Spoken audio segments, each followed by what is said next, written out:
দর্শক আপনাদের নিয়ে যেতে চায় নির্বাচন কমিশনে, সেখানে রয়েছেন সহকর্মী মানিক শিকদার, যুক্ত হচ্ছি তার সঙ্গে। মানিক, বিএনপি নির্বাচন কমিশনে আচরণবিধি ভঙ্গের অভিযোগ এনেছে, এ বিষয়ে আমাদের বিস্তারিত জানান।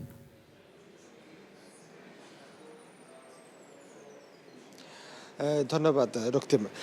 কিছুক্ষণ আগে বিএনপির স্থায়ী কমিটির সদস্য নজরুল ইসলাম খান সহ ৫ সদস্যের একটি প্রতিনিধি দল প্রধান নির্বাচন কমিশনারের সাথে বৈঠক করেছেন এবং বৈঠক শেষে তারা একটা সংক্ষিপ্ত ব্রিফিং করেছিলেন আমাদেরকে, এবং সেখানে তারা তুলে ধরেছেন বিভিন্ন বিষয়।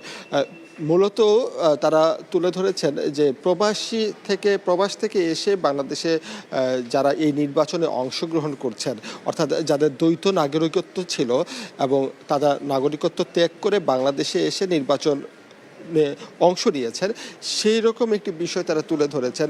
তারা বলতে চাচ্ছেন যে সবার জন্য যেন এই বিধিটা সমান হয়, আইন এবং সংবিধান যা বলে সেটা তারা মেনে নিতে রাজি আছেন।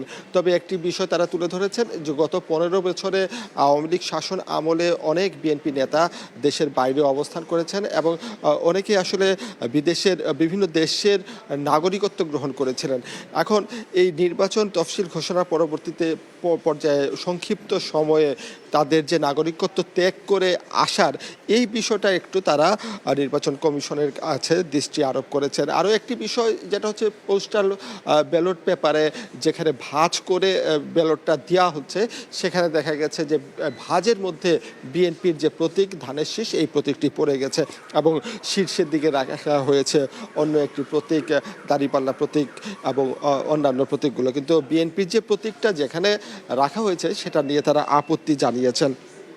এছাড়া যদি আজকে আমরা বলি, সারা দিনে যে আপিল শুনানি হয়েছিল, সেই আপিল শুনানিতে ৭০টি শুনানির পর ৫৩টি আপিল শুনানিতে সেখানে হচ্ছে বৈধতা পেয়েছে এবং ১৭টি তারা হচ্ছে নামঞ্জুর করেছেন। তো রক্তিম, এই ছিল আমার কাছে এখান থেকে সর্বশেষ তথ্য। জি মানিক, আপনাকে অজস্র ধন্যবাদ।